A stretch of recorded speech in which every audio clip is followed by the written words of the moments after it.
Hey there, folks. Welcome to Spectrum Pulse. We talk about music, movies, art, and culture. And today we're finally going to be talking about the newest album from Quelle Chris called Being You Is Great. I wish I could be you more often. So I've said in the past, there are a couple indie hip-hop labels where it's always a good idea to keep your eye on new releases. You're gonna find quality. Top Dog Entertainment, that's one. Strange Famous is another one. And while it's a lot smaller and pretty much just for the rap collective, I still really like Doomtree Records. Hell, I'll take Rhymesayers and Stones Throw in a pinch too. They put out quality. But the label that I want to talk about here is Mellow Music Group. If you know the name at all, it's probably most for affiliations with Odyssey or Open Mike Eagle, but all sorts of progressive, forward-thinking hip-hop artists have worked with them in the past, and I've generally been pretty impressed, especially with their output over the past couple of years. Now, one of the names there that drew some curiosity for me was Quelle Chris, a Detroit rapper and producer who's known to work with Rock Marciano for some harsher and yet still thought-provoking and really quite witty hip-hop. Now, I'm normally a little bit cautious when I dig into rappers that are affiliated with Rock Marciano, especially if they mimic a lot of his delivery and vocal style. That sort of slow, deliberate delivery can have kind of mixed results for me. One reason I'm not the biggest Rock Marciano fan, but Quelle Chris thankfully was able to switch things up with more intricate or interesting samples. Hell, his instrumental project Lullabies for the Broken Brain definitely deserves a lot more attention. I really love some of the sample blends there, great little instrumental project, and he also has a great sense of relaxed, cool humor, most of which seems to be used to obscure some greater existential panic beneath it. And while I wasn't exactly wild about his more melancholic tones on Innocent Country, after his newest album began picking up some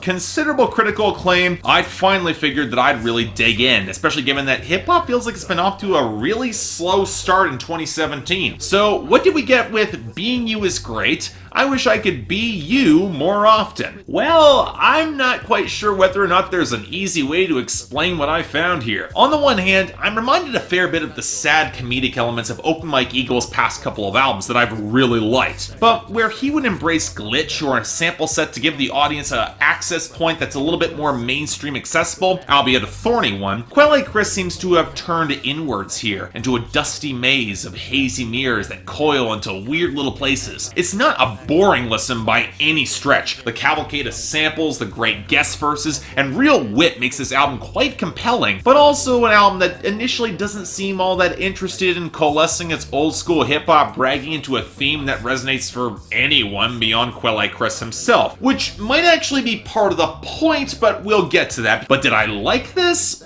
Honestly, this might be a project I appreciate more than I outright love. There is a part of me that likes his more outwardly focused projects like Ghost at the Finish Line or Shotgun and Sleek Rifle, but I think if you're in the right headspace, you'll really dig this album a lot, especially if you appreciate the dry, rougher side of the alternative hip-hop scene, because in that sort of league, this is a great record. You'll probably really like it. And the first big key to understanding all this is Quelle Chris himself, and I honestly found him to be a bit of a hard MC to really dissect, especially on this project. He's always had a certain laid-back, understated charisma that reminds me in a bizarre way of Snoop Dogg. Maybe it's his cadence or his delivery or his slightly nasal vocal tone or the omnipresent feel of warping elements in the mix that would imply a lot of weed smoke. But whereas Snoop was always inclined to invite you into the party, Quelle Chris's party seems to be more written within inside of his own mind, where his own wry observations and bragging play less off an audience and more off of his own self-awareness. And yet here, more than ever, he seems immersed in a lot of that world, and coupled with the low drawl, it can make it seem like he's outshone by louder, more aggressive, more straightforward MCs on this project. Now granted, we're often getting better verses for it. Elzhi's verse on Don't Get Changed effectively saved that song for me, given how much I really couldn't stand a lot of the production with the vocal filters and the moaning synth line, and Jean Grae delivers an impressive set of bars in The Prestige, but while the verses from Rock Marciano, 87, and Big Tone had some flavor on Fascinating Grass, I ultimately feel like the content felt more disorganized than it really should. Somewhat fitting with the moody, dark psychedelia of the song, really great production there, but never quite connecting all together, especially that last verse which felt more blunt than it really should have. Beyond that, most of the guest appearances, they run support rather than overtake Quelle Chris. Chris. From the more decisive and structured support from Denmark Vessey and Cavalier, to the more synthetic delivery from experimental singer Bilal Salaam on It's Great to Be, which is kind of the point, because this album, it's very much Quelle Chris's story. But okay, what is the story here? Well, especially across the first half of this record, it can be kind of difficult to tell. The slower tempos and the delivery, the hazy old school production, blending in bass lines as thick as molasses, dusty cymbals, warping organ and guitar fragments, the bars that, with effective but self-deprecating punchlines, gives the record a languid, almost reflective feel. But overall, it's slightly listless as Quelle Chris meanders through his own life. Reflections on a wasted youth, figurative and literal, a feeling that he's never quite on trend to compete with a lot of the rat race in the music industry, even in the alternative indie rap side, and yet an acknowledgement that he has to keep putting out albums and content because this isn't a standard job. He can't exactly retire given his lane, even if he can't quite figure out what that lane actually is for him. But what's established early on song Buddies is the idea that he's comfortable with himself, which on the surface seems to be an assertion of contentment and self-love, which to some extent it is, but dig a little bit deeper across the album and it almost becomes dualistic. The parts of him that are more aggressive, more decisive, more likely to take what he wants instead of falling behind, almost a different persona entirely. And while in the first half of the album, the slower, more relaxed, more contemplative, more downbeat side might take over, you can easily take this album's oft-repeated title as being spoken from both personalities to each other. Hence, the album and the album cover with two faces. But about midway through, after the big glossy synths of the Prestige and Jean Grae's very fiery verse, we get the dreamer in the den of wolves, and the story kind of shifts. We see things swing hard to the other side against a big sleazy wall of ruckus horns. It seems like Quelle Chris, he's on the cusp of actually breaking big, with one voice punching up his chances, even if it seems willing to compromise for his artistic integrity, and while the other is the warning, perhaps the dominant voice that held the first half of this album that ultimately prevented bigger success, or at least that's how it's commonly defined in the mainstream what that success actually is. And you know what's kind of fascinating is that this album pushes into that opulent extremes where things do seem better. The rapping is more accessible, it's more upbeat, it's frequently hilarious. But when approached by an old fan asking who Quelle Chris truly is now, it's a question that cuts deeper than expected, makes him uncomfortable, as he compromised not just his integrity, but part of his own psyche and artistic drive. And it leads to cognitive dissonance that racks both birthdays and learn to love hate, as he tries to wrench his life back in line with the succession of painful truths that he must reconcile. That with the passage of time,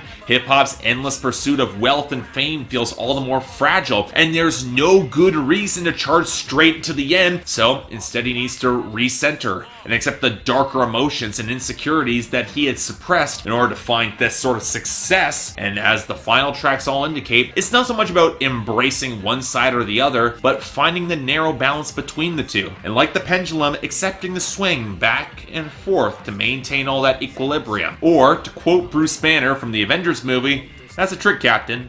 I'm always angry." So in reality, the more that I thought to give this album and I really sunk into it, and the more I was willing to dive into its twisting, meandering conversations and corridors, the more I came to appreciate a lot of the thought, the wit, and the genuine wisdom that falls beneath it, speaking more against holding an inauthentic position to oneself and maintaining the balance than any other single target besides, hey, he's still awesome. I do think there are a few issues. I'm just not wild about the chipmunk vocals that crop up on Learn to Love Hate or Pendulum Swing. The choruses, they can drag a little bit and not quite with the punch of a hook that they really could, and I definitely say that there are a stretch of songs early on that if you don't get sucked into the atmosphere of production, they can kind of drag or feel a tad directionless. But you know what? In the end, I came to like this a solid bit, enough to give it a good 8 out of 10 and definitely a recommendation. Yes, I got to this a lot later than I should. Patreon scheduling means pushing a daunting record like this up the schedule all the more difficult. But at the same time, I'm glad I got to finally cover this, and I can see myself revisiting